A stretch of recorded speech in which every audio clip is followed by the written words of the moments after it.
ICQPodcast episode 476, QRV App.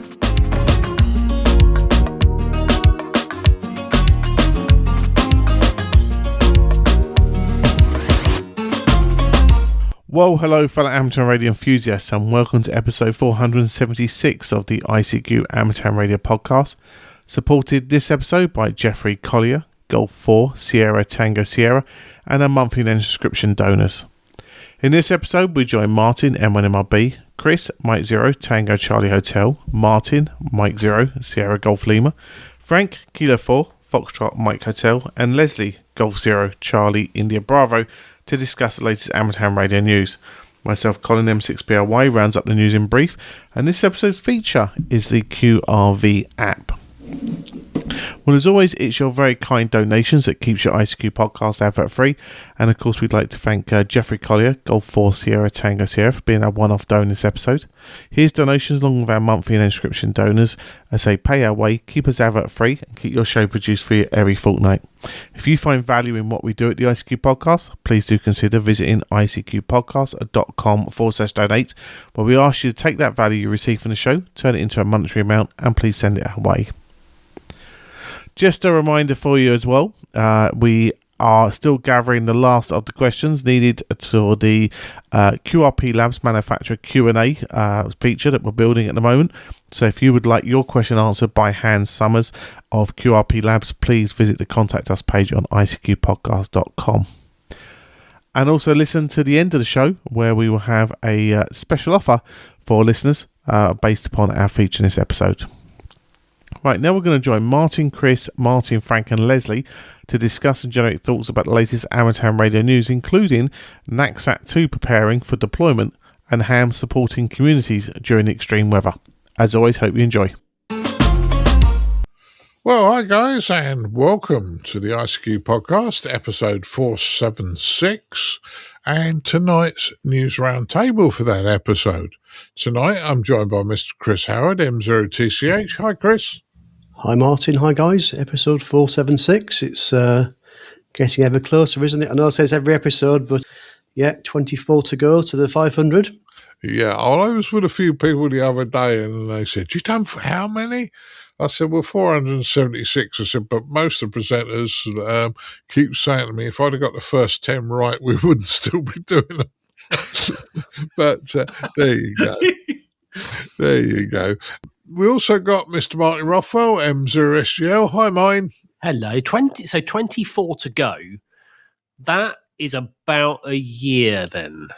Interesting. Yeah, what you probably don't know is there's going to be an extra one round about July.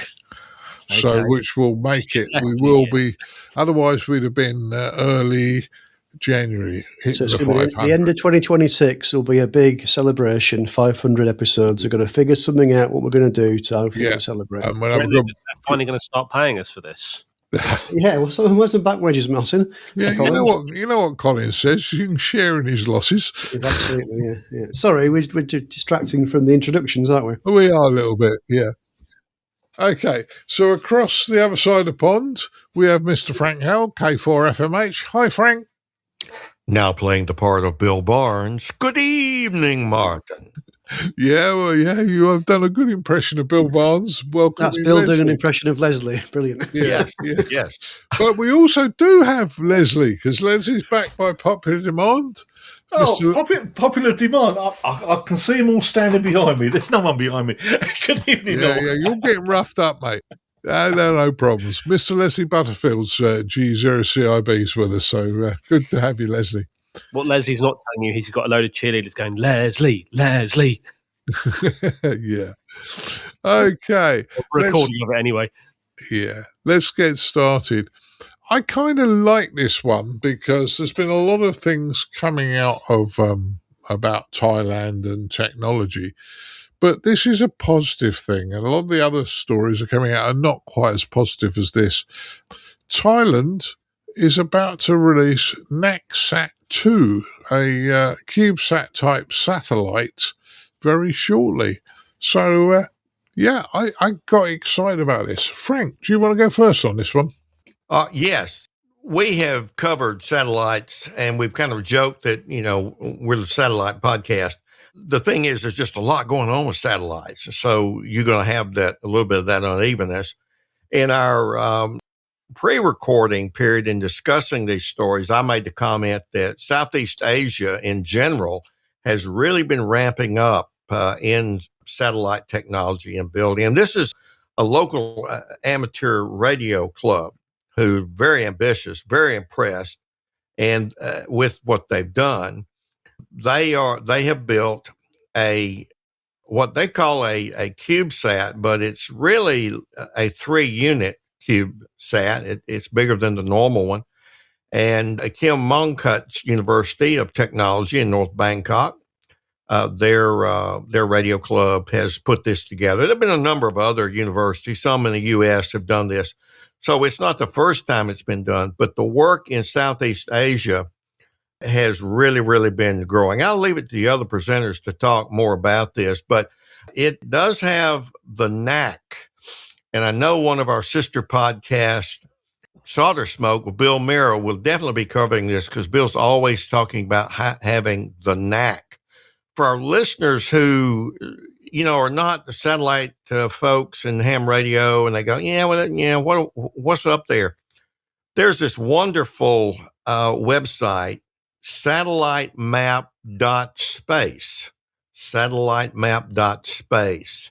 And you can pick and choose whose satellites you want to look at and just take a comparison to some of the stuff that's up there. Now, we're going to cover another story in this segment, and we'll come back to this.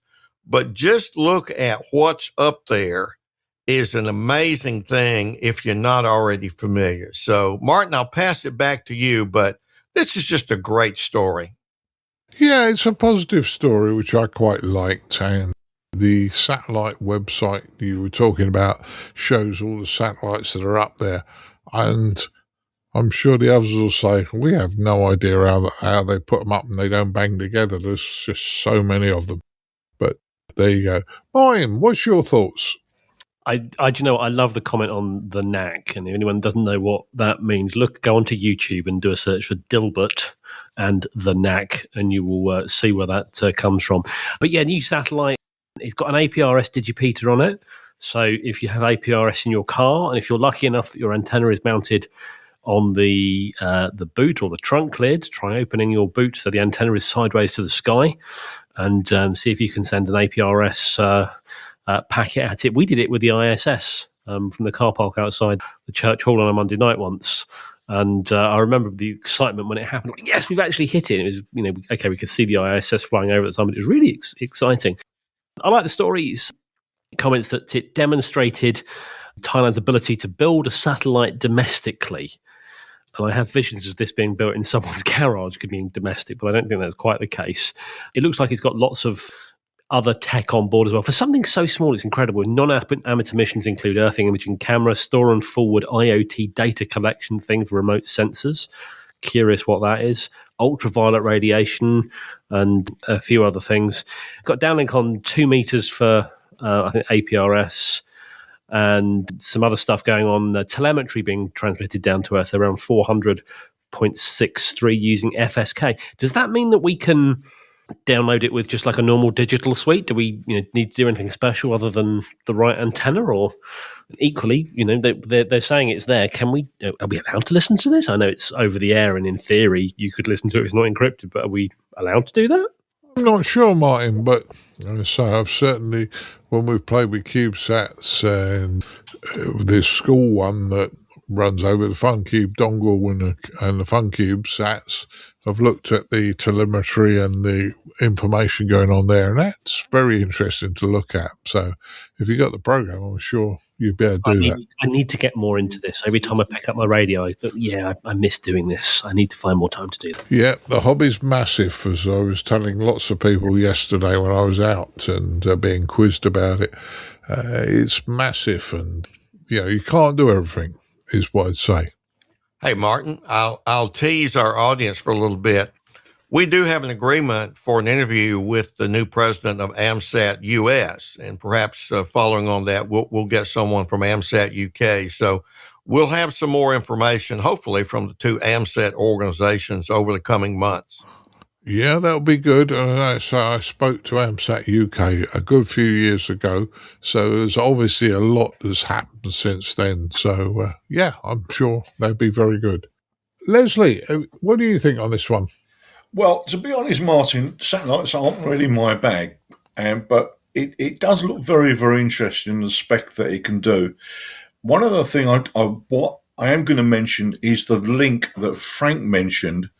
Let me just go on to it. It's satellitemap.space, and it shows the Earth revolving, obviously, with the satellites on it. It's absolutely amazing. Just clicking on one at the moment. Let me just have a look. And it shows the Starlink satellites. It's unbelievably crowded. I had no idea there was so much up there. And this really does put it across. And you can see the satellites moving at quite considerable speed when you look at the distances on the map. So I thank you, Frank, for pointing that out. I am going to play with that. It's a very, very interesting site indeed. Over to you. Yeah, as I say, I think people will have a lot of fun with that little website. What's your thoughts on this satellite being released or put up there by Thailand? Yeah, I think it's as the other guys have said, really, it's very interesting. It seems to be up there. I know the new story, I think, was written before it was released. There is a video that you can go and watch the deployment back on YouTube that shows it entering space from the ISS. That was back on the 3rd of Feb. So we recorded this on Wednesday night. This was Tuesday night as it happened. So it's now out there. There are various links available to look at its telemetry and download software for it and that sort of thing, register for the API. Interesting, it's called a CubeSat. I would argue it should be a cuboid sat. It's not actually a cube. It's I think we were saying before we started to. It's almost like 3 cubes that are being glued together. It's that sort of shape. So it's not quite a cube. It's a bit of a stretch cube. I don't quite know how big it is actually. I don't know if it says it's a 3U size. I'm not quite sure what that means, but I imagine it's still pretty small. But yeah, it does an awful lot for something that's packed into a small space. So yeah, it's certainly interesting, and I hope it all goes well. And it looks like lots of opportunities there for amateurs to get involved. One thing that it does say, which confused me slightly, it talks about telemetry comes down. I think Martin mentioned it on 400.630 megahertz. It does say on this news report it's outside the amateur bands. Well, it's not outside the amateur bands in the UK. Maybe it's for other parts of the world. Maybe it's outside of the allocation. And something else that I found quite interesting, it talks about using circular polarization and with RHCP preferred. I had to Google what RHCP stood for. And it talks about right-handed. Yeah, right. It says right hand with thumb pointing in the direction of transmit. So that was interesting. So yes, interesting stuff, Martin. Back to you. Just think of as if you're opening a wine bottle with a cork, and it's going right, and you're turning it right. Sorry, clockwise. Yeah, that's what I was looking for. Well, something that I've learned, I presume, is also LHCP then for the correct. Yes. There you go. Yes. Okay. Reminds me of the antenna circus they did the demonstration of at the club, where they had the right hand and the left hand circular polarization antenna, and you couldn't hear one from the other unless you reflected it on something. Fascinating stuff. Sorry, I digress. Yeah, well, my understanding, and I could be wrong because I'm not big on satellites, although I'm still interested in them in quite a big way, is they usually have circular polarization because the things are spinning in space. They get them up there and then they've obviously launched them, but they don't have something that stabilizes them. So they're spinning, and whether they spin clockwise or anti-clockwise depends on which polarization you get. Do you reckon that's how they threw it out the back of out the back of the spacecraft? Do you reckon they spin it before they put it out? May very well do, Martin. May very well do. Yeah. I know, like your broadcast satellites. You can select horizontal or vertical polarization, but obviously they've got thrusters keeping them in space. But I wonder how they know which way to. Why right hand and not left? I imagine there's not much friction in space. I think once it starts spinning, you never going to stop it, I would have thought. So I guess that's why it's probably easier to have it spin than it is to not. I'm not an expert in space, but I guess that's the case. Well, I think what you were saying about the size, Chris, as well, if I'm right, they're 10 centimetres in width, they're 10 centimetres in depth and 30 centimetres tall. So so still a pretty small one. Still pretty small, yeah. Still In fact, pretty, it's packing 3 a lot in. cubes as well. 10 by 10 is probably 1 cube. And so 3 is 3 of them, which would be 30, wouldn't it? Yeah. So packing an awful lot there into a very small space. So they've obviously done a cracking job on the engineering here. Including batteries as well. And, you've got to have solar panels on the outside, I guess. Yeah. So all in all, I think a very good story, and we wish them every success. Moving to our next news story, the RSGB have re-released the band plans for the UK for 2026. There are some changes. Leslie, do you want to go first on this one? Why not, Martin? All it is occasionally there are issues. There's new technology, issues that are brought up by the regulatory body, in this case Ofcom, and sometimes the RSGB, their members have an input, and occasionally the band plans are changed. Now, in this particular round, they're talking about, I'm just going to sort of take up the main highlights. We're talking about 5 megahertz. There have been some issues with that. There's been some issues with FT8, and Ofcom obviously monitor the bands and know what's going on. There's technological changes where people do ad hoc repeaters, and if you think about it, the old system was too bureaucratic. So I think they're going to be making some changes on that as well to make it a lot easier for people to do those things. It's fine. It's nothing to get too upset about, and it happens every now and again. So that's what the changes are all about. I would emphasise that the licences and the band plans, this is like a recommendation by your national society, in this case the RSGB, and another national societies do a very similar thing. It just changes every so often. They update it, and this is just simply an update. Over to you, Martin.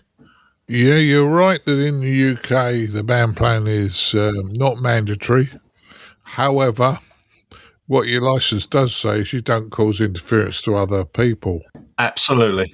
Including amateurs. So obey the band plans is basically what we're saying, because that will be a good thing. And I'd suggest, if you're going out operating and why not print a copy of this or put it on your phone or your and make sure it's up to date. Yeah, do that. It's not, you've got the document with you. There's no excuse for saying, well, I didn't know I was out of band. And one more thing I'd say quickly before I pass it to somebody else. You would think, because we're amateurs, that Ofcom wouldn't pay much attention to us because they've got bigger fish to fry. However, there's a large number of radio amateurs work for Ofcom, so we're probably monitored pretty heavily at the weekends. Anyway, that's my suggestion. Chris, what do you think? Yeah, I think I think Leslie has summarised it pretty well in terms of the changes. It sounds like it's more of a tweak around the edges. It sounds like everything that's being proposed there is for good reasons. I think I like the idea that we can minimise the red tape for something that probably doesn't need that amount of governance around it. So I think the idea of having this temporary or this low power pair of frequencies to test repeats, I think is a great idea. So it sounds like they're doing it for the right reason, and I think that's a good idea. So that's all I've got to say, I suppose, Martin, on this one. Yeah, no problems. Now, Frank, I know this is a UK story, and I'll forgive you if you think there's not a lot in it for you, but I think it's interesting. I do, and even though I am across the pond and I'm not directly affected, I'm possibly indirectly affected if I work somebody in the UK. But in this instance, as the other presenters have talked about, the change summary document on RSGB's website shows that it's mainly 70 sims, 6 meters, 5 meters, and some other minor bookkeeping. And let me just encourage our listeners to consider this. When we do things, it might sometimes with small technological advances, we might think, well, that's no big deal. But remember when we had something called a hotspot released. I seem to recall that there was like a satellite that got blocked or interfered with, and heaven forbid, Mrs. B may have been blocked from getting into her car with her fob. So keep in mind, friends and neighbors and fellow countrymen, that sometimes things that seem to be small can have a clear and dramatic impact, even in your own house. Wouldn't you say, Martin? Yeah, hotspots, UHF hotspots are in the 70 centimeter band. And even though it's, I've got a number running in the house at 10 milliwatts, which is hardly anything, Mrs. B can't get into the car if one of them's transmitting, because a lot of car manufacturers chose to put their radio receivers at the bottom end of around 430, 431 megs. And basically, the receivers on them are as wide as a barn door. And if you have like so little power coming off on these key fobs, the 10 milliwatts beats it every time. So there you go. And Martin, if you put yourself in the mind of some little innovator and you make some little widget and you think, okay, I've got to put this on a default frequency and I'll sell it. And those hams, it's their job to figure out what frequency. So I'll just do it on frequency 123.45. And yet, when you do that, hams at large, they're learning stuff they don't really know. And so these little band plan changes might seem like small potatoes, but they can loom large, particularly when we have different technologies that get adopted very quickly. So I'm paying attention on the RSGB band plan. Yeah, that's good, Frank. Now, Martin, what's your thoughts on this one? Well, my first thought on this is that Mrs. B getting blocked, getting into a car, that's nothing to do with a hotspot. That's Martin in his 70 Sems handheld, hiding behind the curtain, sniggering to himself. But and probably all of his neighbours looking at it like, why can't I get into the car? Frank said about 123.45. I bought a radio mic. It was a really cheap Chinese radio mic, and I arrived. It was a long time ago now, and it was sub £10. And I got it, and then I realised where it was operating, and it said VHF, and it was very much in the middle of an aviation channel. And like, that is just, you've picked a frequency and run with it. So that got put in the bin very, very quickly. But on this story, the band plan, now under normal circumstances, I'm no fan of the RSGB. I fully admit that. But actually, I look at this and it's like the way they presented it is quite good. There's now a tabbed version of the band plan on their website, which I've not seen before. Maybe this is new. Maybe it's just been hidden and it's been brought to the forefront. I don't know. But whoever did this, good work, does make things a lot easier to find. It does reference some things, references to ad hoc low power repeaters in the notes. And when you go looking for it, there's just one pair of frequencies you can use for an ad hoc repeater, at least all I can find. And you think, that doesn't seem a lot if you're saying anyone that wants to put an ad hoc repeater on has to go on these one pair. And I know that 77's got a lot going on, but that let's say 4 people in London want to put one on running 5 watts. You're all literally going to be on the top of each other. The other thing I would ask on this is, given that my understanding is 70 Sems is you're not supposed to have unattended operation, does that mean that I can put my higher power hotspot on that I just use it for myself? Does that mean I can put that in 70 Sems? I don't know. There's a few other changes they talk about. Obviously, 5 megahertz. I think Ofcom got involved with that and brought it up. I have a feeling aviation used some stuff around 5 megahertz. I may be wrong on that. But as people have said, it's not a legally binding thing. It's the RSGB's suggestion. It's not an Ofcom requirement. It's a good place to look to find where you might find stuff and not upset people. Remember, I'm not suggesting you do this, Neil. This will upset people, but there's nothing that says you can't use voice on 30 meters. You'll upset a lot of people and you'll get yelled at if you do. But, the band plan is a good place to look to find out where you won't get yelled at, I think. So it's a bit like the highway code. Yeah, absolutely. I think that said in the UK that's the case. I think I'm right in saying, and Frank can confirm, in the US, is that not more serious if you don't follow the band plan? Well, the ARRL would like you to think so, Chris. Okay. And okay. My comment on that is like repeater coordination. You don't have to coordinate a repeater, but if there is interference because a coordinated one's on a frequency and somebody else puts one on, then how does that get adjudicated? And if it does get reported to FCC as interference through the volunteer monitor program, the old thing in American baseball, the tie goes to the runner. Well, the tie goes to the coordinated repeater. We all live by agreement. And let's keep in mind, without getting into overt politics, the ITU is largely about countries agreeing and recognizing that they have to agree or it will be complete radio and TV chaos. So to some degree, Chris, there's a common good in some type of agreement. And as Martin Rothwell said, and, when you have disagreements, there's often yelling involved. So there's a good bit about that in terms of what we would call social norms about what the band plan is. And geez, there's enough yelling about FT8 in the U.S. as it is. Imagine if someone got out of the recommended FT8 band, other people would hear a whole bunch of funny noise and they wouldn't contact anybody because there'd be no one there in that bandwidth. So if these things don't come together with some sort of bully pulpit, and I'm in agreement with Martin Rothwell on this, as I look, they've even got an Excel spreadsheet and a PDF, a tabbed HTML.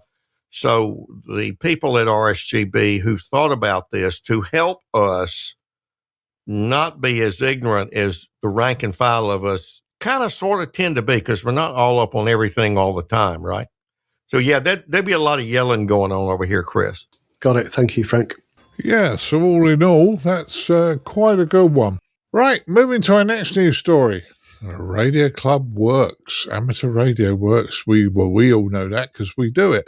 But a radio club is keeping communications open during extreme weathers. Now, Frank, I know you live fairly well south in the States, but even you've had bad weather, and you were telling me that Florida's had snow on the beach. Absolutely. Absolutely. My wife and I went down to a little small beach community over the Christmas period called Seaside, Florida, and I looked at their webcam and saw snow piled up there. Now, why is that? This story is about a West Virginia club, and so that's the highlight. But what's it all about? We had a couple of things happen here in the last month, and I'll use some of the meteorological terms for the thing.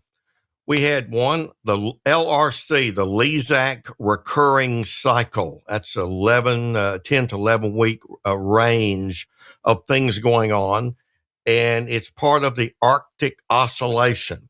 Now, typically here in the southern states in the U.S., we think about the northwest to midwest Arctic blast that comes down with cold air. But what happens through the Gulf of Mexico? You have warmer air that comes up, and when cold and warm meet, they have a little bit of a tussle. And so this happened to be part of La Nina, El Nino dynamics in terms of meteorology. Well, what happened? Well, here in Mississippi and Tennessee, there were more than 150,000 households without power, some of which 10 days later still don't have power, and they're not sure when they're going to get power back on. Why is that? You've got linemen and women not working. Oh, they're working like the dickens. But those trucks can't get to where the power's down with ice on the roads because they get in the ditch too. So there was a significant delay in getting the linemen out there. Nashville, Tennessee, for example, was without power. At night, almost every night, I listened to a powerful 50 kilowatt AM station, WLAC on 1510, and I thought, what is going on? They're off the air. Why? They didn't have power. Now, what's ham radio got to do with it? Well, many of us know, whether it's RayNet over on your side of the pond or Aries or Races over here, we drill and practice every day. Now, I don't, but collectively we do that. And the reason we do that is 4 times times like this. And so in Charleston, West Virginia, their emergency management division radio club, which there's usually a radio club or a team affiliated with all the emergency management state agents. And they come in, and I've been part of this here in Mississippi. I'm not anymore, but I've actually been on the top of the emergency management building and been there and helped get some technical things worked out. So there's an amateur radio station at the ready to work with that particular agency. And so that happened in West Virginia. In the same time, there was a power outage. AT&T had a communications outage. So cell phones, as many are so proud to say, why ham radio? I can do it with a cell phone. Only if your cell towers are working, my friend. So this is a club who, once again, came to the ready in West Virginia. They had 8 members, each with different levels of expertise, and they went to bat for West Virginia, and this is sort of the media coverage for it. And that's some of what we can do, whether we label ourselves as MCOM operators or not. Our friend of the show, Thomas Witherspoon, K4SWL, near Asheville, back when Hurricane Helene hit and devastated that area, out of personal household necessity, he and his family, with their amateur licenses, they set up a relay station. Now, they don't do MCOM all the time. Thomas has a popular YouTube channel. He does POTA stuff all the time.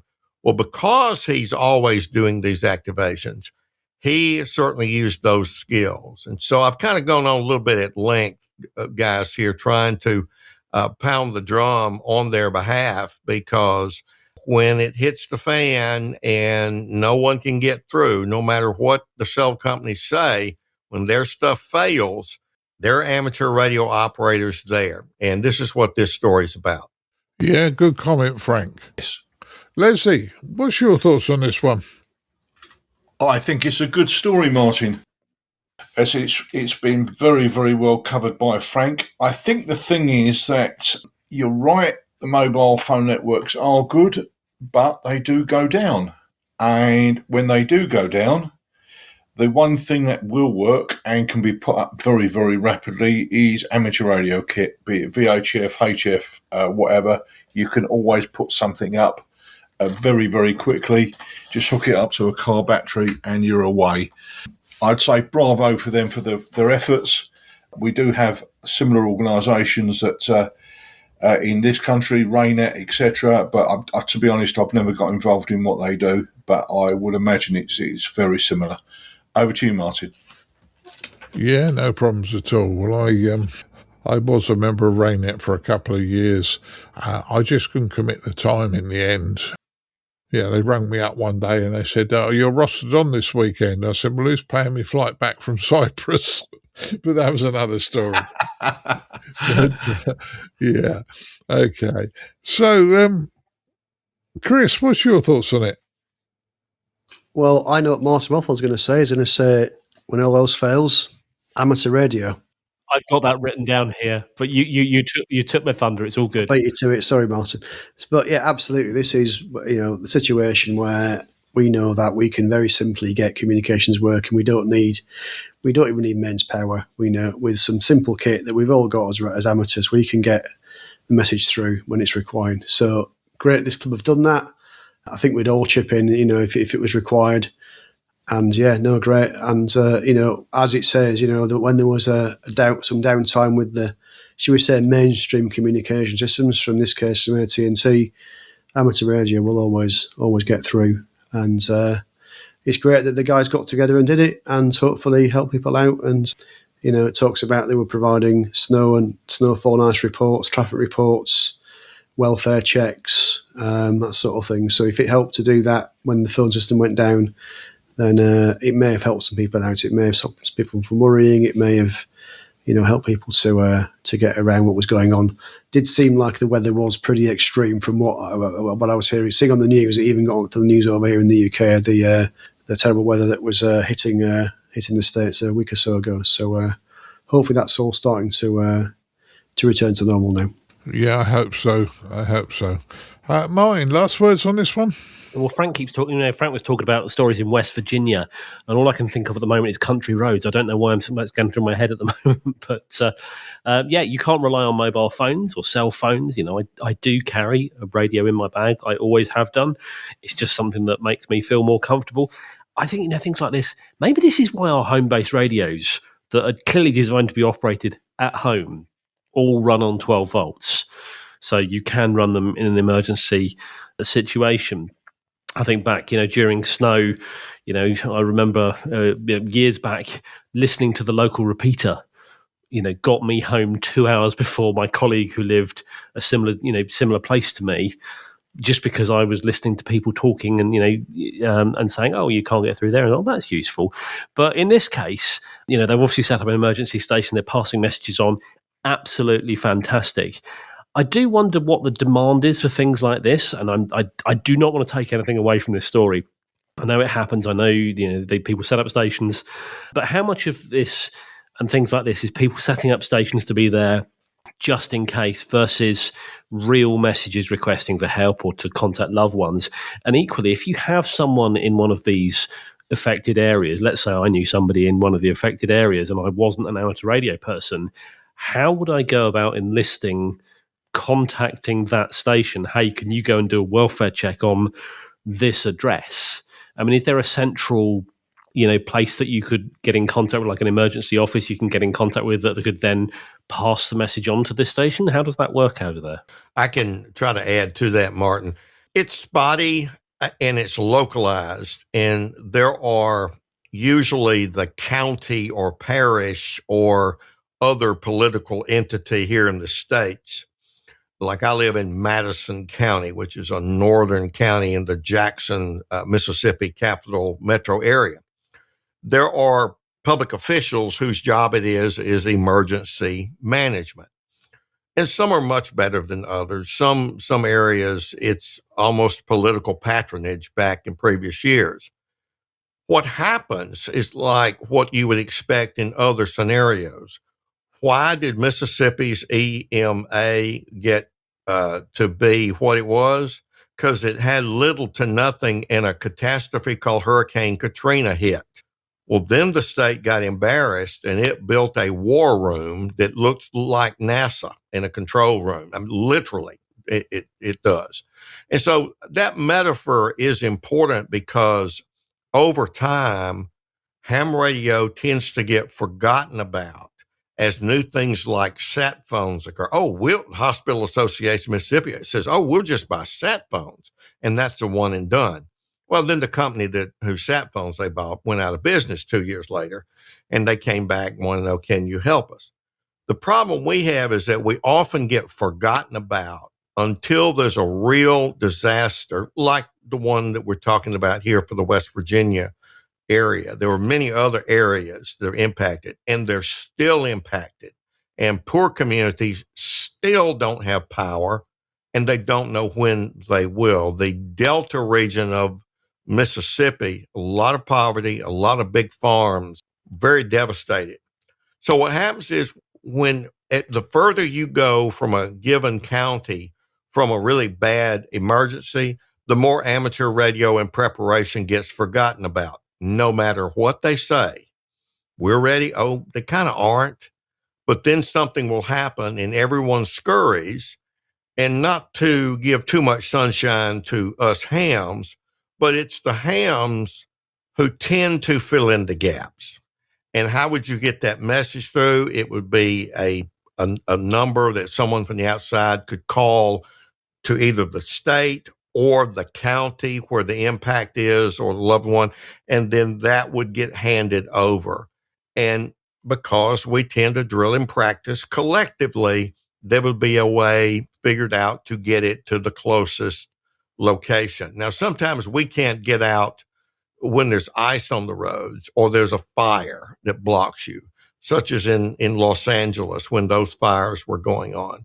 But I think it's as much an ad hoc network that is created on the fly, no matter what ARRL says about all of the manuals and the top down. It's like the fighter Mike Tyson said, yeah, everybody's got a plan until they get hit in the mouth.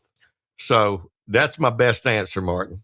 Okay, well, that probably explains. I have seen in the past, I think, if you've got someone infected, you said about numbers and things to call. Like, if you think you've got someone affected, you can call this number or help. Maybe I guess that's where those numbers go to those control centers that do that. So fascinating. Thank you. That's I've learned something new tonight. Yeah, well, I think in fairness, the States do suffer with far worse weather than we do in the UK, and it's more important that their systems are set up. However, I know RayNet have certain things set up. It's been a long time since I was involved, so I don't want to comment overly, but people do the best they can do with the tools they have, and amateur radio is one of the best tools they can have in their arsenal. And what happens, guys, is there's a big room and their desk, and at least in Mississippi and I'm in Georgia, there will be a ham operator on duty at the ham desk, and someone from another agency, whether it's hospitals or whatever, when they've got something that needs to get through, they'll come there and say, can you get this to wherever? And so that's kind of the way that's handled at that level. Certainly. Okay, move to our next news story. Amazon have asked the FCC for a 2-year extension in their LEO satellite deployment deadline. Now, they're citing the fact that there aren't enough rockets to put them up there. Interesting. Frank, I'm going to let you go first on this one because I know you and I have spoken about this a couple of times and we got upset about it and we've covered lots of things on the podcast about it. But this is an FCC story, so I'll let you go first. Well, we've covered on the podcast the development of these satellites going up that are smaller, but they provide satellite-based internet and communications, and we watched the race start. If you want to think about that, and I know Google had a plan, Amazon has a plan, and SpaceX has a plan. Well, what was different about SpaceX is they also were in the business of building rockets, and they also had contracts with the U.S. government to do some work instead of NASA.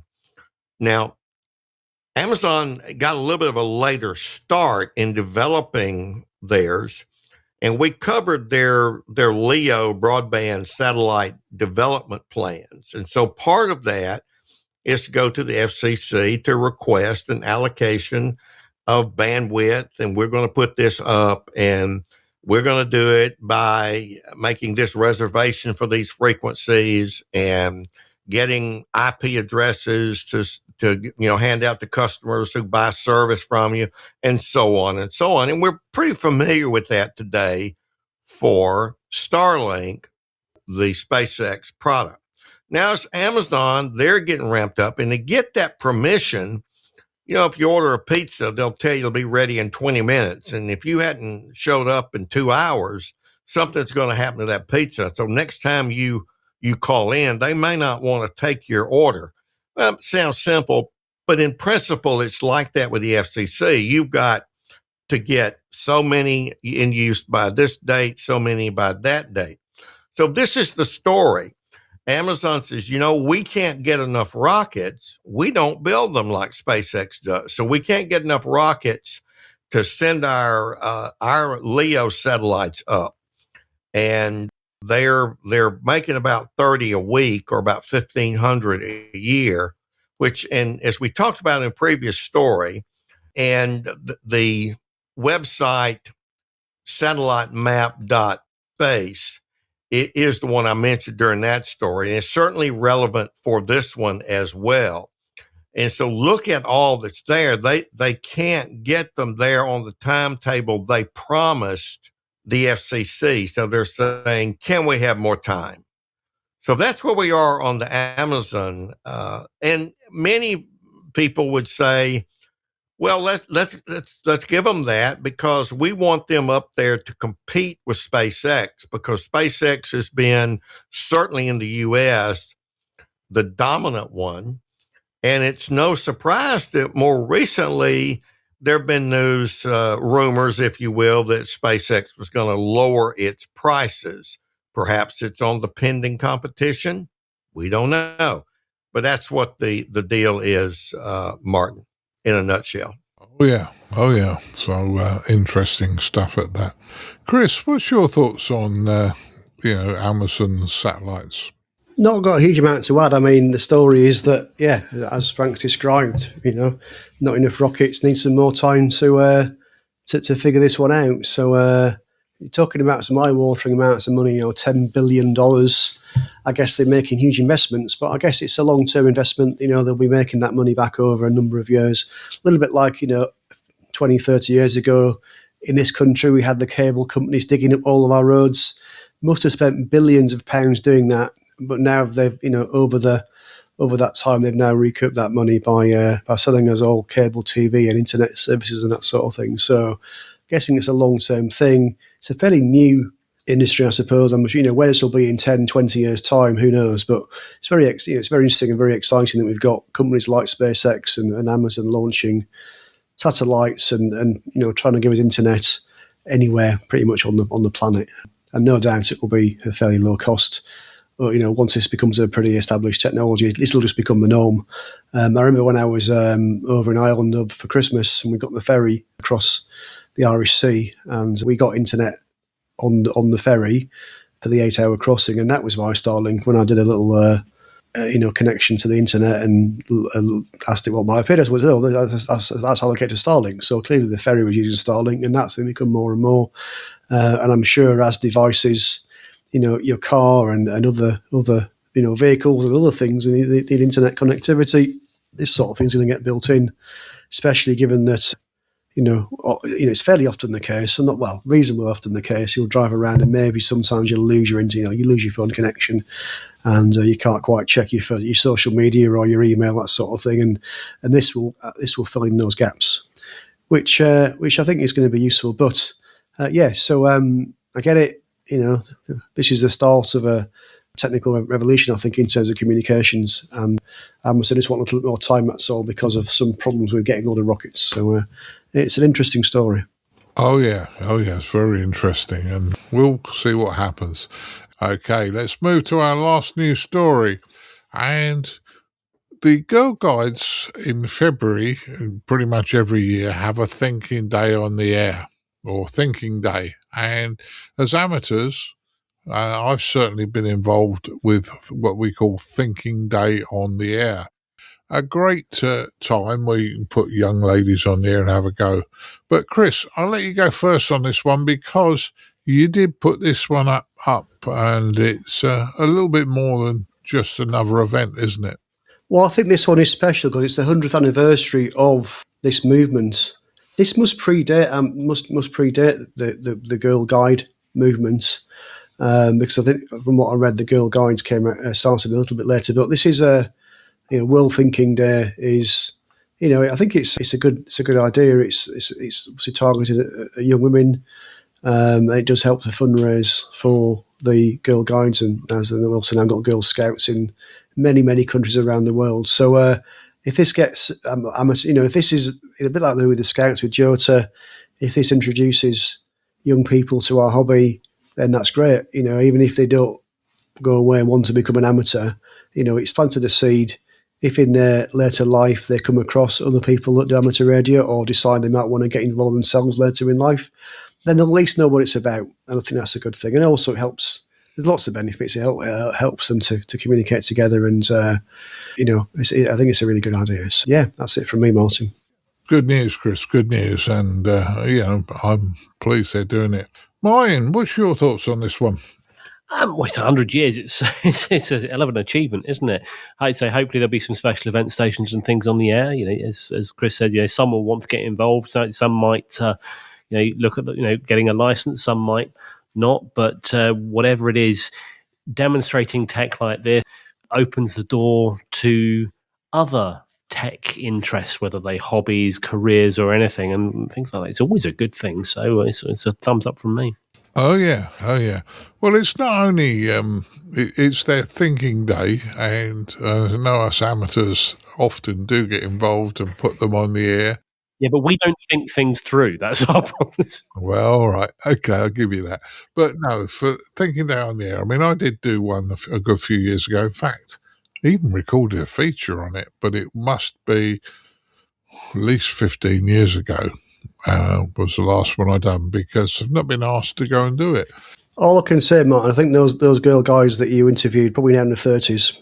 Yeah, well, if you think of it, the first student that passed at the Scout Hall, a young lady, and I'm not going to embarrass her, she was about 10 at the time when she passed her amateur radio exam. I met her the other week.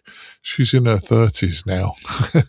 And you think, hang on, this is a real sort of thing. She's a lovely lady, but yeah, ladies. All I can say, Martin, is we're getting on. we're all getting on. We're all getting on. But there you go. Leslie, what's your thoughts on this one?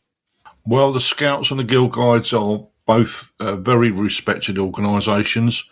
They get involved in friendship, learning self-reliance and teamwork, all that type of stuff. And obviously they're putting as part of this amateur radio. And I think it's all good. Nothing bad to say about it at all. And I hope it goes very well indeed. Oh, yes. And just going to tell you, just out of interest, I notice up at the Scout Hall, there's now a shoebox there which says, put your mobile phone in here. So obviously the Scouts are getting... yeah. So obviously the Scouts are getting annoyed with the Scout leaders are getting annoyed with the kids turning up and playing on their phone. Well, welcome to a modern problem. Oh, yes. Oh, yeah. Someone's going to leave a latest iPhone behind. Oh, nice free phone. Yeah. That may happen at some point in time. I'm joking. I know they wouldn't do that. No. Frank, I know this is technically was a UK story, but I'm sure Thinking Down the Air will be a worldwide thing, or what Thinking Day anyway will certainly be a worldwide thing, and I'm sure it'll happen in the States, won't it? Well, perhaps. Now, I'll have to plead a little bit of ignorance on the label, but let me join in here the discussion in examining the story here as I prepared for this podcast. 50 years ago, I was a graduate student and I was studying career decision making and inequality. How do people wind up in different places in society and get different rewards? What are those things about their origin that tend to make a difference? And looking at boys versus girls from data beginning in the 1960s and forward, where we conducted what are called panel studies, the same people are contacted repeatedly. My first book was called Making Life Plans. It was based on a 2-volume dissertation I wrote for my PhD work. And it was clear that young girls did not get the same encouragement from what we call significant others, whether it was parents, teachers, and in that transition from being a teenager or becoming a teenager, peers, their friends suddenly were very dominant. So if your friend was not going to college, that tended to shape your thinking. For instance, in going to college in the U.S. Post-World War II was the big, big difference. Look at it 5 decades later. There are more women in college than men, significantly, to the point where how do we get men in college becomes the beginning of a social problem.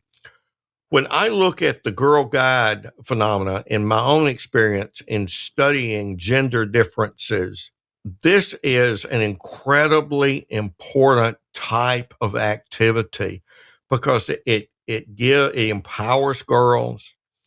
And no matter what some of us crusty headed men think, we don't discriminate.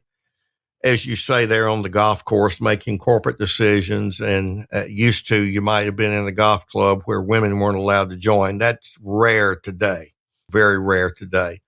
Those things have changed, and this is the embodiment of that movement to get girls together, to get them involved with each other and with new ideas and thinking, some of which is technology. And when I look at one of my favorite engineering schools, Georgia Institute of Technology in Atlanta, And there are so many women of different ethnic stripes who are getting degrees in high technology, and not only getting degrees, but they're having inventions that impact the medical world. They have computing inventions that become products before they're graduates. They own companies. This is the kind of activity that breeds that kind of progress. And I'm just delighted to learn more about the World Thinking Day. So thank you for including this story, because like maybe some of the others, I've learned something today from this. Well, that's what we all learn, Frank. We all learn, and we never stop learning. But there's a nice feel-good story for the end of our news. And, yeah, the Girl Guides, and today some of them are called Girl Scouts. I have no problems with that. Will be taking part in 153 countries on this Thinking Day and some of them will be thinking down the air as well, because amateurs will be involved in helping them. Right, let's find out what the guys have been up to since the last time we spoke. Frank, do you want to go first? I certainly can. Martin, I've dealt a little bit with the weather that we've talked about. Now here where we're located, we got out fairly lucky. We a few months ago added a whole home generator, and it didn't come on other than testing, so our power didn't go out. But just a few miles away, the power was all out, and when it goes out, it's in chunks. And northwest of us, as you begin to get in the Delta, and south of us in Florida. So I've been dealing a little bit with weather. It kept me from getting out and trying to finish my 20-meter ground plane antenna design, and to get that off to Don Field at Practical Wireless.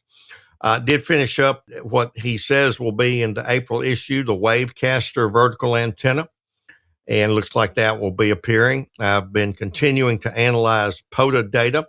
I had a blog article, which I called a snapshot of POTA sites, activators, and activations. And there's just never been any research by the POTA organization about their activation. So I've taken all of the ham in the December 2025 slides from the FCC, processed them, geocoded them, got them on maps, linked them to a lot of other data, such as from the POTA site, and some fascinating results have occurred. I'll mention one thing as a tease and promotion of a story at K4FMH.com. Only 2% of all of the POTA activations reported to POTA.app in the U.S. were from technicians. Well, you might think, well, they don't do HF. Well, of course they do, but they're not activating in POTA. And why is that? I've got a series of other blog posts that will come out, and I've been working on that as well. Purchased a couple of items at our statewide HamFest, the Capital City HamFest here in Jackson. I'm a member of the Jackson Amateur Radio Club, and the president called on me to help him a good bit. We moved the site of the HamFest within what's called our trademark from one bay, one area to another. And it was a huge improvement, and was able to get them to have the forums on TV screens all around the trademark. We got printed signs instead of using a magic marker and marker board and so on and so on. It was very cold weather on last Saturday. We did have a major vendor come from Chattanooga called Chat Radio. They sell ICOM and Elenco and all the major brands, and we'd not had one for a few years, as many companies like MTC Radio in Texas, MFJ is another one who decided to not go to any of the smaller HamFests. This attracts about 1,000 or less. So I was very involved there, set up the talk-in station for Mike Duke, K5XU, who's been blind since birth, and Mike always handles the talk-in station. I bought a 1.2 gigahertz radio or rather antenna for comment to use with my IC 9700. It'll go in my attic. Don't know if I'll talk to anybody, but I'm going to try FT8 on it, and got a real good bargain from Chat Radio on that antenna. bought some of the orange ABR Industries coax for POTA. It's orange so people won't trip over it. It's got a built-in choke on it, and finally picked up one of those. They sell out at HamFest the first few hours. And also bought an Elecraft T1 tuner at a super duper price, about 1/4 of what it goes for new from a Silent Key estate. So I spent a couple of dollars there. I'm going to build that into my kit. So that's about it since the last time, Martin. Yeah, well, you've been fairly busy, and if that little Elecraft tuner is the one I think it is, they work very well. I built one as a kit many moons ago, and I still use it with my FT817, a really good little tuner. And I did see, Frank, Ray Novak posted some pictures of the HamFest, and there was a picture, but if you knew it was you, because there was only about a third of you. 2/3 you were covered by the person standing in front of you. But I thought, there's Frank. I recognise him. So you were spotted. Well, I did, and I didn't do a formal interview for Ray Novak, but we did chat for about a half hour, and I do have some insight on ICOM, and there may be bits and pieces of that slip out in the future. But I put on a couple of pounds over the holidays, Martin, and so if you could take a third of me away, I would welcome it. Okay, Frank, no problems. But yeah, I see you had a good time. That was a good one. Right, Leslie, what have you been up to since last time we spoke? Oh, well, very little on the amateur radio front. I'm still getting used to the new club I belong to. So it was the Loughton Amateur Radio Club in Epping. So that's what's been happening there. They do things slightly differently. Some of it's attending the club, and some of it they do over Zoom, which is fine. So now what I have been doing, which isn't directly related to amateur radio, is I decided to take a couple of courses at an education establishment in London called CityLit. And I thought, okay, they were advertising an AI introduction to AI course and a website course using WordPress. And I thought, actually, my knowledge is a bit, shall we say, non-existent on those two items. So I signed up. I've done the AI course, and I was very, very happy with that. An amazing subject, and I was a bit gobsmacked bit shocked at some of the things that we were learning. And I'm sort of halfway through the WordPress course at the moment.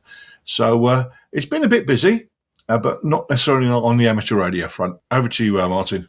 Well, I'll take it. Yeah, no problems. Yeah, as I often say to people, any knowledge is good knowledge. So you're enjoying yourself, which is the important thing.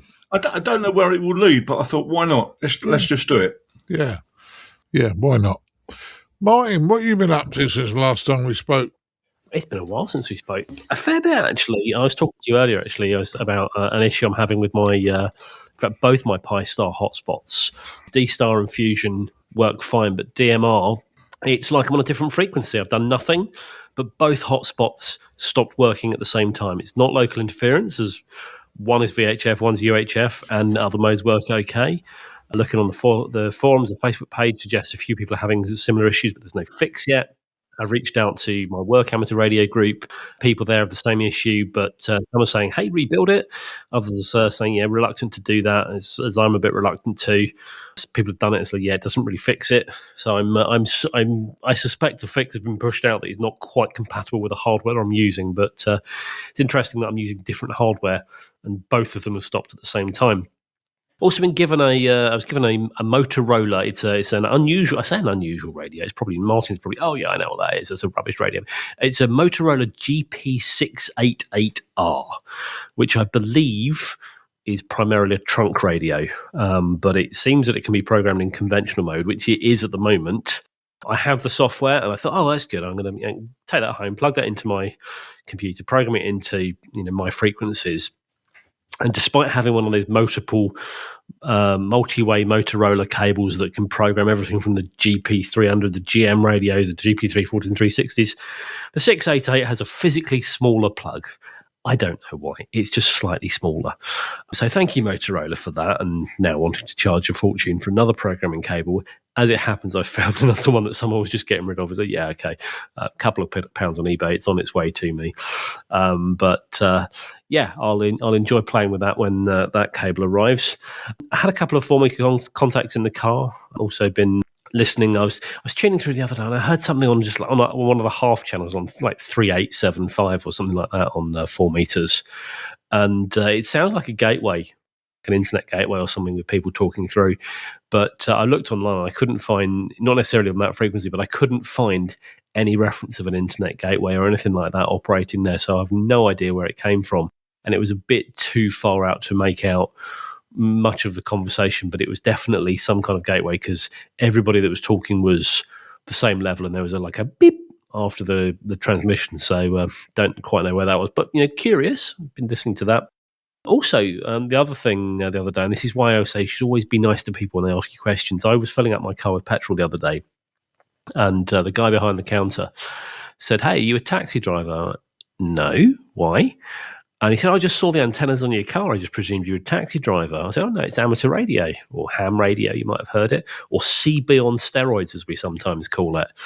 And the questions he was asking, he suddenly just got really excited. And the questions he was asking was more than I'm trying to be friendly as a local petrol station owner. He was genuinely interested and fascinated in what amateur radio was. And I was trying to say, I gave him like the 30-second elevator speech of hey, your security, your police use radios because you have to, but as long as you press the button and you say I need help, and so your mate hears the message, you don't care how the signal gets there. I'm interested how the signal gets there.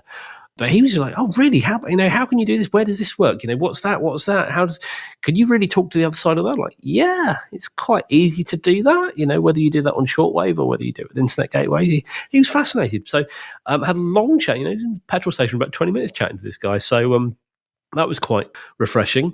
And the other thing I've been doing, for reasons I won't go into here, but I'm clearing out my garage. So there's a lot of stuff in my garage, and there's a lot of amateur radio stuff that I've acquired over the years, like some antennas and stuff like that I'm going to be getting rid of because I just don't use them. So I might offer them to offer them up to the club, see if anybody wants to make me an offer for them. But yeah, other than that, that's pretty much all that's been going on in my world. Yeah, well, you've been playing, and we had a chat earlier today, so that was good. That was good news. Chris, what have you been up to? Well, perhaps not as much as some of the other guys. I think Martin, you mentioned on the previous episode, the one that this group's not on, that you did a talk for the club last month, which was well received. And I think you mentioned there was a special surprise that I'd arranged for you, which was the talk essentially was building your experiences of building the QRP Labs QMX Plus kit. And yeah, I did the sneaky one and actually invited Hans Summers along, which thankfully you spotted fairly early on in the talk, Martin, so I didn't want to embarrass you too much, but hopefully you didn't mind me doing that. But it was great to get Hans along as well, just to hear your feedback really on how you built it. I'm sure he appreciates honest feedback on how it works. And I think there are a couple of areas I think you suggested things could perhaps be improved a little bit, and I'm sure he took those on board. Not very many, though. It was a marvelous talk. Marvelous talk. Yeah, you were there, Martin. So you were there, as all at you, Frank. So yeah, it was a really good talk. I've also received at Christmas time, I received from Father of Christmas a QMX Plus kit. So haven't really got around to looking at starting to build that yet, but we'll be doing that at some point soon, no doubt. So that was good. I know you've got Hans in a future episode lined up to do a Q&A, and I know you've sent out I think Colin sent out an email to people to get their questions in so we can put those to Hans. I think that's one of a series of ones we want to put in with the different manufacturers, so that'll be good as well. Not really done much in terms of operating. I did work a couple of I think it's the worldwide award stations. There was an award scheme running throughout January. There were lots and lots of stations with call sign ending WWA, so I worked a few of those on HF, but not done a massive amount of operating really. And then things coming up, I'm going to do a talk about amateur radio at work. There was a call for people to come and do what they call lunch and learn sessions, and it was on any topic. So I thought, well, why don't I talk about amateur radio? I think it's all of our jobs to try and promote the hobby. So I thought, yeah, I can do that. I've only got one slight problem. I've only got 20 minutes, which is not a lot of time to talk about amateur radio, given any one of us could talk about it for many, many, many hours. So I've got to really be I've got to really be summarise and be quite brief around what I do. I've got to be quite careful about the topics that I choose to talk about. I think I want to talk about not just the hobby, but also what I've done in the hobby and how it's helped me and the skills that I've acquired over the years. So that should be good. So that's coming up in a few weeks' time. I'll let you know how that goes. Perhaps on the next time I'm on the podcast. So that's about it from me, Martin. Yeah, well, that's good news, and I hope the talk goes well. I'm going to start with what I've been up with. Yeah, I thoroughly enjoyed doing the presentation to the club on the QMX Plus, and yes, Hans was there. I didn't change my presentation because Hans was in the room, but in fairness, I had nothing bad to say about the device. I love it to bits. But if you guys want to see it, Hans has put it at the bottom of his QMX page. So if you go to QRP Labs and you look on the QMX Plus page, the QMX Plus page, there is a link to the Sutton and Cheam video that I did for the talk there. So if you're interested, it's there. If you're not, okay, move on. What have I been up to apart from that? Well, I decided to have a look at I suppose it's the competition. We have the digital talk group, and it works well for us, and I'm really pleased. And often people have said to me, why don't you add analog things into the digital talk group? I'm sorry, guys, that ain't going to happen. I've called it a digital talk group, and we'll stay there. And there is a digital talk group net this Saturday. It'll start. Well, it would have happened by the time you hear this, but we are doing them monthly now. What I actually have been up to was playing with All-Star Link. Now, I built a All-Star Link hotspot. The electronics is working great. I have had contacts on it. I got a little bit frustrated with some of the instructions because various people have written instructions and some contravene others, and you look and go, oh, which one's right? But I think now I've got a working unit. In fairness, I need to get a VPN to get out with it properly. My problem is I'm on carrier grade natting, and if I connect to a major internet talk group out there, it'll work. If I try to connect to an individual, it won't. So that's to do with the carrier grade natting. I also attended a big trade show yesterday, engineering and electronics trade show. There were over 500 plus people there with stands. Some phenomenal stuff, and I took one of our club members with us, and he walked through the door, and it was like a 2-year-old at Christmas. It just blew his mind, but great fun. We wandered around. I will give you some more about that when I've digested some of the stuff from the trade show there. But it was electronics. It wasn't amateur radio. It was electronics, engineering. So there was all sorts of machines, and they're actually working. They had machines drilling and all sorts of bits and pieces. They also had machines building printed circuit boards and components being put onto the board and all those sort of things. So it was quite interesting. I've done a fair amount of 2 meters from the car, and I've also been on the talk group. So kind of that's been my time. I know the talk group and 2 meters from the car seems I do it every time.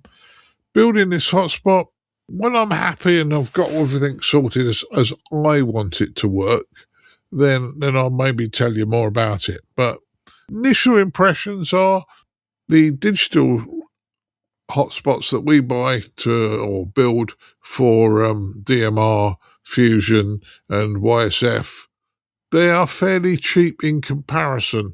That you can buy a fairly cheap hotspot, but the radio costs a lot of money. On the analog side, you can use something like a Quansheng for about £15, but the hotspot costs a lot of money because it has to do the analog to digital conversion as well. And it's a bit more powerful. But in fairness, I'll let you know more about it as the time goes on. So it's all left me to do now is to thank the guys for turning up, because I think we've had a good one tonight. I'd like to thank Mr. Chris Howard, M02CH. Hi, Martin. Yeah, thank you very much. Thanks, guys. Another good one, I think. Yeah, I think so. I'd like to thank Mr. Martin Rothwell, M0SGL. It's been fun. Thank you. See you next time. Yeah, great. I also like to thank Mr. Frank Howell, K4FMH. Thank you, Martin. And guys, great time tonight. Yeah, certainly was. And last but not least, Leslie, Mr. Leslie Butterfields, G0CIB. Thank you for having me on, Martin. It's been a pleasure as always. Yeah, no problems. Okay, I'm going to say 73 to you guys, and we'll move to the next part of the podcast. 73. Cheerio. 73. Keep your amateur ham radio podcast advert-free by donating less than a length of coax.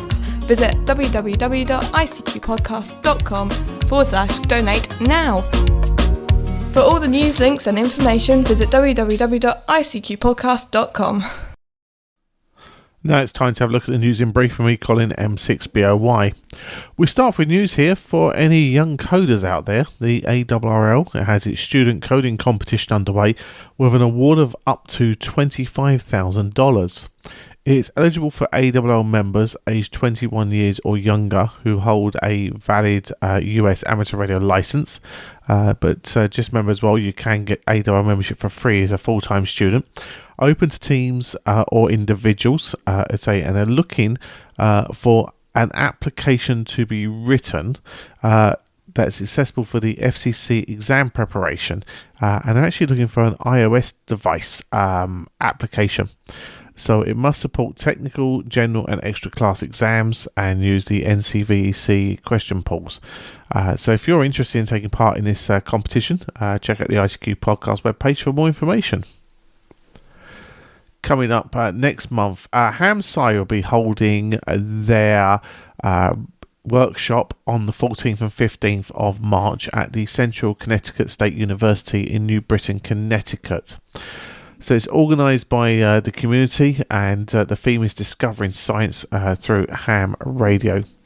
There'll be feature, oral and poster presentations, invited tutorials, sessions designed with accessibility to both newcomers and experienced researchers. On Saturday evening, there will also be a banquet with a keynote address by the astrophysicist Mark Kuchar, NASA's Citizen Science Officer. So if you want to get involved, again, we'll put a link to this on the ICQ podcast webpage for you, and you can get involved in that important event. And news that the 3 Yankee 0 Kilo team will be active on Bouvet Island throughout February and March. So you can work Bouvet Island if that's one of the ones you're looking for any awards, etc. And so the team will be active throughout February and March. Right, now we're going to head over to our features episode where we find out about a new application called QRV.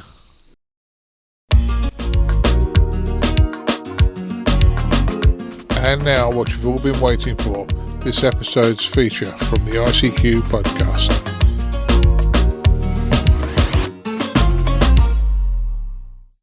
Well, I'm joined for our feature this episode by Adam, K2 Charlie Alpha Tango. And Adam is the software writer, inventor of the app QRV. So welcome to the ICQ podcast, Adam. Great to have you with us. Thanks. Good to be here. Yeah. So before we get onto the app, just to give people a bit of a flavour of you as a ham operator, tell us a bit about your journey into the hobby and what your passions are in terms of your operating. Yeah. I've been licensed for maybe a year and a half now. And of course, here in the US, I've got the different tiers. I started on tech, which just gives you VHF and UHF permissions. I guess there's 10 meters too, but anyway, I got pretty bored with that and decided to get my HF stuff. So I'm licensed with the general class now, and I'm here in upstate New York, so a couple hours north of New York City in the lovely mountains. So it's a good spot to do like POTA, SOTA, that kind of thing. Lovely, yeah. Yeah. And are you getting out about much, getting many POTA and SOTA activations? Because I know it's certainly something that's getting more and more interest in the hobby, isn't it? So are you an activator or more of a chaser, or how would you consider your POTA SOTA operation? I do a little bit of both. Yeah. I mean, it's really cold right now. It's down in the negatives Fahrenheit here for the winter. So I'm mostly staying indoors and chasing. But I found when I first started working HF, chasing POTA was a really nice way to like learn sort of the etiquette of an exchange, because I could go online, find the frequency, and I could just listen for a little bit, kind of hear what people were doing. So I still like to do that when I'm working on HF. Yeah. And are you a member of a club locally in New York? Yeah, I'm on the Overlook Mountain Amateur Radio Club. So I'm actually newly on the board there as a director. Wow. But if anyone's familiar with Woodstock, the famous music festival where we have a repeater up in the mountain in the area right there. Well, so it's been a very fast journey, say 18 months, and say doing a lot already, and director of the board, etc. I know one of the big topics we come across a lot is about clubs and how they attract new members, etc. Just out of interest, is there one thing that your club did that made you feel very welcomed as a new ham to the hobby and sort of embraced your early learnings, etc.? Yeah. I mean, I came across them. I was already licensed and working on my general, and I came across them at like a sort of a fair in one of the parks around here, and everybody was just so nice. And it was also the only club I've encountered that had some young people in it, so that's always interesting. I'm in my 30s, which I guess is young for a ham. Mm-hmm. But also when I put in my application, the president called me and we just chatted for almost an hour about everything I was interested in and what I wanted from the club and that kind of thing. So that was really encouraging. Yeah, fantastic. And then from there, obviously, you've written this app, QRV, for operators. Say, where did you get the inspiration for designing this application? Yeah, starting from why I like to do apps in general, I used to teach computer science at high school, and I wanted to learn app development so I could give my students an idea of like the whole cycle, right? You're not just coding, you're making assets, you're advertising, I wanted to give them that kind of aspect. And then I realized it was really fun. And, when it came to QRV, I felt like there were a lot of great resources out there. You've got all the solar data from HamQSL and, PSK reporter and all this great stuff, QRZ, but like none of it works nice on mobile and none of it's sort of centralized in a single place. So that's sort of what I was trying to fix. Yeah. And that certainly was one of the things I took straight away when I loaded it onto my device. First off, it has a very modern, clean feel to the application. And also, it's just how much of information's very, very quickly at your fingertips. As you say, everything from the band conditions to, as you say, the solar in there as well. And then also you've got a quite an interesting reference guide as well, which again is, when I think about new people coming to the hobby or people who maybe forget things over time and need a resource, it really does bring a lot of information to your fingertips, doesn't it, very, very quickly? Yeah, I think, especially the reference guide, that was maybe my my old self as a teacher coming through. I used to write stuff like that all the time for my students. I just thought even people have been operating for a long time, forget things once in a while. Maybe you forget one of those Q codes or, maybe you're just curious. You want to look up a grid that an operator is working on. You can just pop over to the grid section in the reference and see what it looks like on a map. Yeah. And also as well, as you say, as you travel as well, again, very, very simple one here. There's band plans here for the States, UK, Canada, Australia and New Zealand. So it gives you that quick reference guide to check to make sure, obviously, that you're within the correct frequency when you're operating as you're traveling as well. And it's very visual as well, which is very, very quick to tell exactly where you need to be, which is again another great easy guide, as you say, as you flick through this application.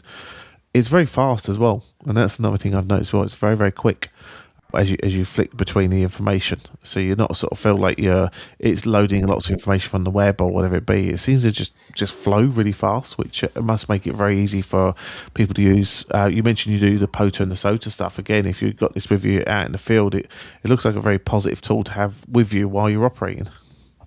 Yeah, thank you.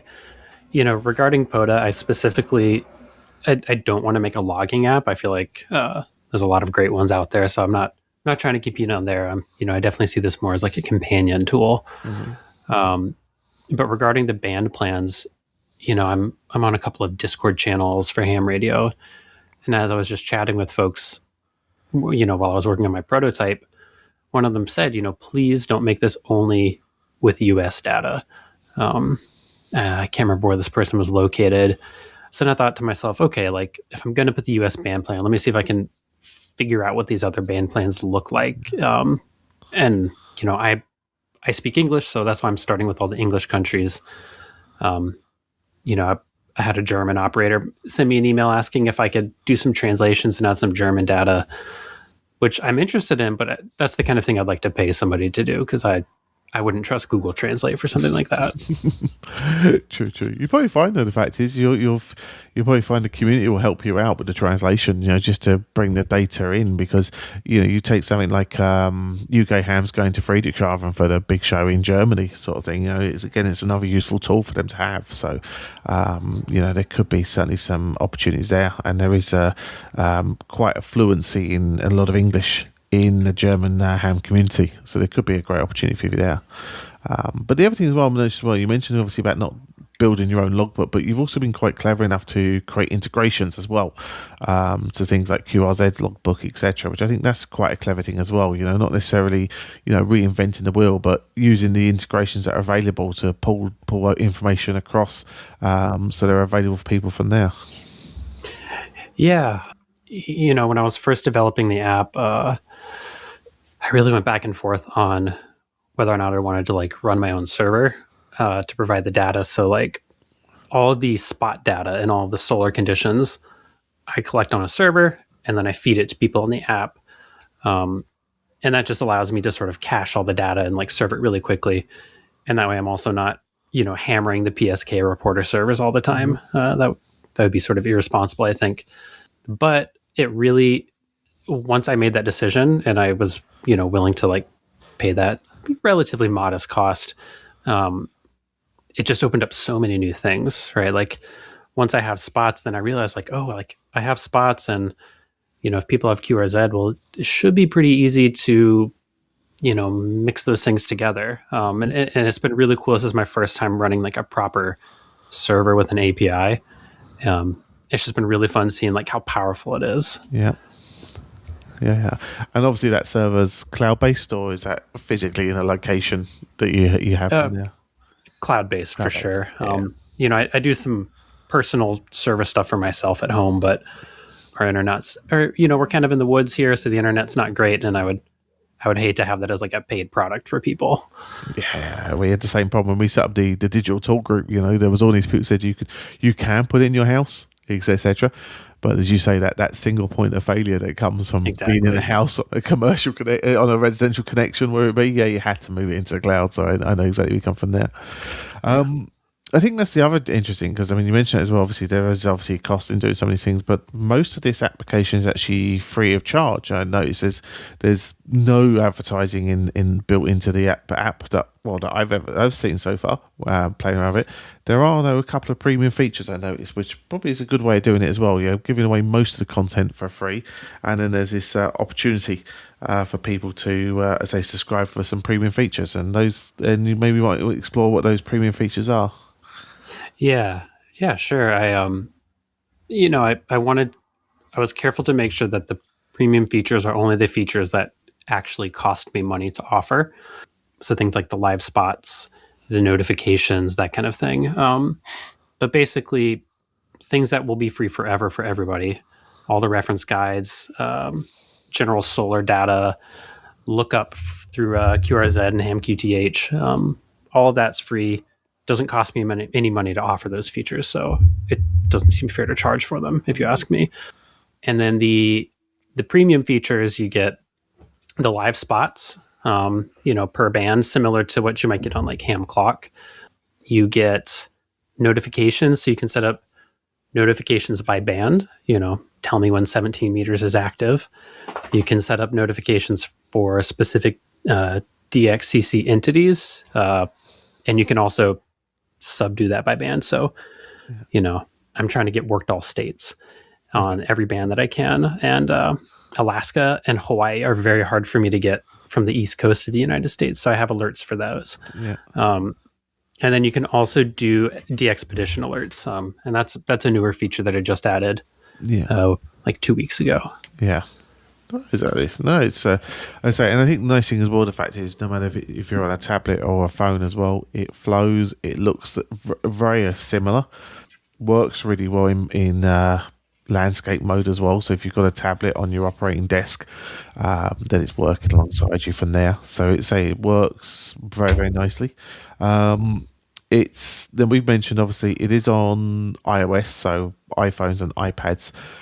Any plans at all for Android or any other sort of operating systems to migrate to for the data, or what's your plans for the future? Yes. So if you have one of the new M series MacBooks or iMacs, you can currently run it on a Mac. It's basically just the iPad app. But I am currently working on a proper Mac port that will work on, any Mac OS device, and will feel very native and natural to what you would get with like an Apple app on your desktop. So that's what I've been working on right now, and I'm hoping to finish that up maybe this week or next week, kind of depending how things go. Right. As for Android, I'm not so sure. Android's kind of a complex beast with the various different Android versions, the different screen sizes, that kind of thing. It's something I'm curious about, but I've actually never made an app for Android. And if I do it, I would want to do it properly. I'd want it to feel like a native Android app and kind of not just do a quick port over. Yeah. Yeah. But as I say, it's I suppose one of the benefits of the Apple ecosystem is the fact that it sizes very easily between the applications you say as well. I mean, Android it does give you a lot of different sizes and scopes to wander with, as you say. So be interesting to see how you go from there. Okay. What about in terms of the app at the moment, the iOS app type of thing? Is there any future plans? Are there any other ideas or projects or whatever be into the app? Have you got any like a wish list of things you want to bring, but maybe as development to the app at all? Oh, absolutely. It's kind of funny. I feel like I have a little bit of a roadmap, but a lot of times I'll just be operating one evening and think, oh, that would be nice to have. That's how I came up with the DXpedition idea. It just kind of came to me. But one thing I would really like to add, and I need to do some more investigation, is since I have QRZ logbook integration,